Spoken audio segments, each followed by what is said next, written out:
10 महाविद्याओं में काली प्रथम है। महाभागवत के अनुसार महाकाली ही मुख्य हैं और उन्हीं की उग्र और सौम्य दो रूपों में अनेक रूप धारण करने वाली 10 महाविद्याएं हैं। विद्यापति भगवान शिव की शक्तियां ये महाविद्याएं अनंत सिद्धियां प्रदान करने में समर्थ हैं। दार्शनिक दृष्टि से भी काल तत्व की प्रधानता सर्वोपरि है। इसलिए महाकाली या काली ही समस्त देवताओं की आदि है, अर्थात उनकी विद्यामय विभूतियां ही महाविद्याएं हैं। ऐसा लगता है कि महाकाल की प्रियतमा काली ही अपने दक्षिण और वाम रूपों में 10 महाविद्याओं के नाम से विख्यात हुईं। बृहन्नील तंत्र में कहा गया है कि रक्त और कृष्ण भेद से काली ही दो रूपों में अधिष्ठित है। कृष्णा का नाम दक्षिणा और रक्तवर्णा का नाम सुंदरी है। कालिका पुराण में कथा आती है कि एक बार हिमालय पर अवस्थित मतंग मुनि के आश्रम में जाकर देवताओं ने महामाया की स्तुति की।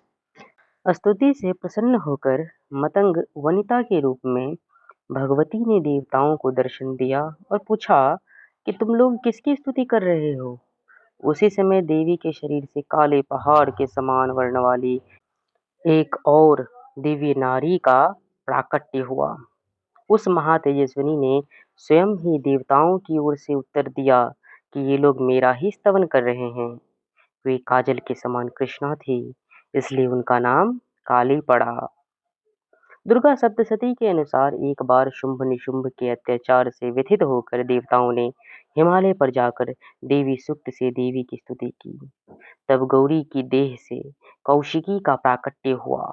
कौशिकी के अलग होते ही अम्बा पार्वती का स्वरूप कृष्ण हो गया, जो काली नाम से विख्यात हुई। काली को नील रूपा होने के कारण तारा भी कहते हैं। नारद पंचरात्र के अनुसार एक बार काली के मन में आया कि वे पुनः गौरी हो जाएं। यह सोचकर वे अंतर्धान हो गईं। शिवजी ने नारद से उनका पता पूछा। नारद जी ने उनसे सुमेरु के उत्तर में देवी के प्रत्यक्ष उपस्थित होने की बात कही।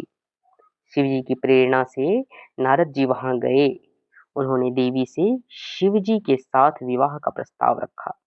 प्रस्ताव सुनकर देवी क्रुद्ध हो गई और उनकी देह से एक अन्य षोडशी विग्रह प्रकट हुआ और उससे छाया विग्रह त्रिपुर भैरवी का प्राकट्य हुआ।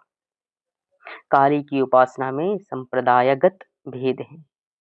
प्रायः दो रूपों में इनकी उपासना का प्रचलन है। भवबंधन मोचन में काली की उपासना सर्वोत्कृष्ट कही गई है। शक्ति साधना के दो पीठों में काली की उपासना श्याम पीठ पर करने योग्य है। भक्ति मार्ग में तो किसी भी रूप में उन महामाया की उपासना फलप्रदा है, पर सिद्धि के लिए उनकी उपासना वीर भाव से की जाती है। साधना के द्वारा जब अहंता, ममता और भेद बुद्धि का नाश होकर साधक में पूर्ण शिशुत्व का उदय हो जाता है, तब काली का श्री विग्रह साधक के समक्ष प्रकट हो जाता है। उस समय भगवती काली की छवि अवर्णनीय होती है।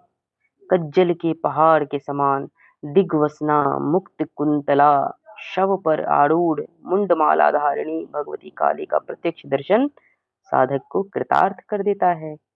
तांत्रिक मार्ग में यद्यपि काली की उपासना दीक्षागम्य है, तथापि अनन्य शरणागति के द्वारा उनकी कृपा किसी को भी प्राप्त हो सकती है। मूर्ति, मंत्र अथवा गुरु द्वारा उपदिष्ट किसी भी आधार पर भक्ति भाव से मंत्र जप, पूजा, होम और पुरस्चरण करने से भगवती काली प्रसन्न हो जाती हैं। उनकी प्रसन्नता से साधक को सहज ही संपूर्ण अभिष्टों की प्राप्ति हो जाती है।